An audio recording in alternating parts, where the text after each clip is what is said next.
conservador neutro da cena mundial nem brasileiro. Eu sou um militante. Eu denuncio essas falcatruas desde sempre.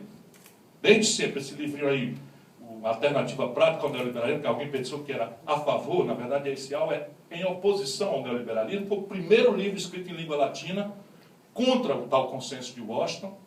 Foi traduzido no México, foi traduzido nos Estados Unidos. E um livretinho desse tamanho, quando se dizia que a história acabou e que o neoliberalismo era a última invenção do gênio humano. E não falo isso para me gabar, não apenas para justificar o que eu vou acabar de dizer aqui. Vou na sequência dizer. Quando isso aconteceu, a consequência na política foi para se diminuir o Estado, para se reduzir a uma dimensão mínima, para se demitir o Estado, o ente público, da intrusão impertinente no domínio econômico, era preciso desmoralizar os elementos que representam o Estado. É preciso desmoralizar as instituições públicas, era preciso desmoralizar a linguagem do Estado, que é a política, e era preciso desmoralizar os agentes do Estado, servidores públicos, juízes, etc., etc. Aproveitando os maus exemplos, né? Corrupção, ineficiência, porque ninguém pode negar que há muitos modelos práticos de Estado que nos vulneraram a esta crítica. Mas é mal comparando como se você visse uma vaca cheia de carrapato e resolvesse simplificar a solução mandando dar um tiro na testa da vaca, né? Isto resolve o problema dos carrapatos, não resta a menor dúvida. Dado um tiro na testa da vaca, demora ali mais ou menos, experiências já feitas, né, sob controle, demora umas 8 horas, os carrapatos ou vão embora ou morrem. Mas a vaca também fica morta, né? Então essa é a questão que a gente precisa tratar quando a gente desmontar pela crítica isso. Mas o fato é que essa crise desmontou a política. E aí você olha uma crise dramática, que é uma crise patrimonial, no epicentro do avanço da humanidade, que é a Europa, que é uma crise de estoque, dívida versus condição de pagar, é uma crise de fluxo, os estados, por isto, gastando muito mais do que podem, e a agonia da política. A Grécia ficou 6 meses sem direção.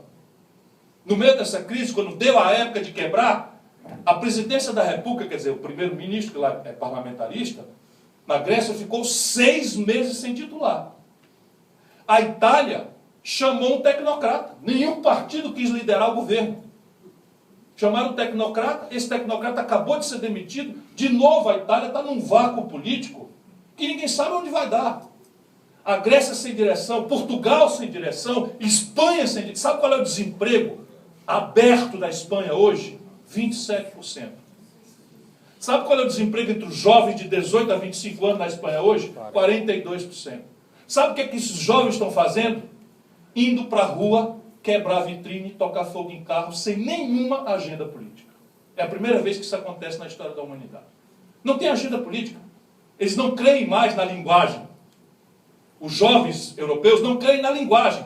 Eles são a geração sobre cujas cabeças a lavagem cerebral ideológica que foi vendida como se fosse ciência boa, funcionou. Porque as outras gerações, elas contestavam, por exemplo, a juventude nazista, fascista, contestava o comunismo. E estava na rua. Venceram na Alemanha, venceram na Itália. O Hitler liderava hordas de jovens. Pelo inverso, né? Os jovens de esquerda, em 68, revogaram várias estruturas, não só da política. A própria relação da família judaico-cristã, mononuclear, e etc., etc., foi abalada pelo que os jovens fizemos. Aí já estava eu na data, né? Criança ainda, mas 68 a 78, nós mexemos com o planeta. Nossa geração, menos as moças, senhoras e senhoritos que estão aqui, que não tinham nascido ainda. Mas os cavaleiros sabem do que eu estou falando. A gente tinha capacidade, autoconfiança, não só de enfrentar o cabo da esquina, mas nos achávamos capazes de revogar as estruturas atrasadas do planeta. Inclusive nessas questões de amor livre, o equívoco das drogas era uma viagem, né, para subverter os limites psicofísicos do cérebro. Revelou-se um gravíssimo equívoco. Mas a viagem lisérgica foi regulada, quer dizer, era legal, era legal no sentido obediente à lei, não era legal só porque a turma usava. Nossa geração preferiu a cachaça, diga-se bem da verdade. né? A minha lá em Sobral, não chegava outra coisa lá não, e o maconheiro do lugar era um cara meio estranho. Então, nunca foi tão interessante. Já no Rio de Janeiro, não escapa um. Né? Até o Fernando Henrique chupou, como é? Fumou, mas não tragou. Né? Isso é o Rio Então, repare bem, hoje você tem essa consequência.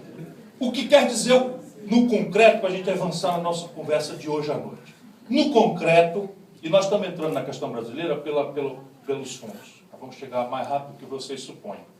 No concreto, você tem o grande espaço europeu, que é o segundo maior mercado do mundo, com uma crise de estoque, dívida versus PIB, perdendo confiança, e uma crise de fluxo que exige ajustes fiscais. E quem pode fazer isso sozinho, não existe outra força, é a política. E a política desenergizada, desmoralizada, um vácuo de líderes. O que acontece? A Europa não tem solução para este momento. O que significa dizer? O problema exige solução. Ele não permite adiamentos. E o único fator capaz de fazer a solução não existe. Está impotente, está descrente, está sem imaginação, que é a política. Então eu imagino para a Europa, pelos próximos 10 anos, ou pouco mais, uma solução que é muito própria da consequência do rescaldo neoliberal. Um pouco de 3. A Europa vai resolver seu problema não de forma aguda, mas de forma crônica. Ou seja, um pouco de inflação, um pouco de calote e um pouco de ajuste. As 3 coisas querem dizer que o mercado europeu, o segundo maior mercado do mundo, vai, no mínimo, jogar de lado pelos próximos anos.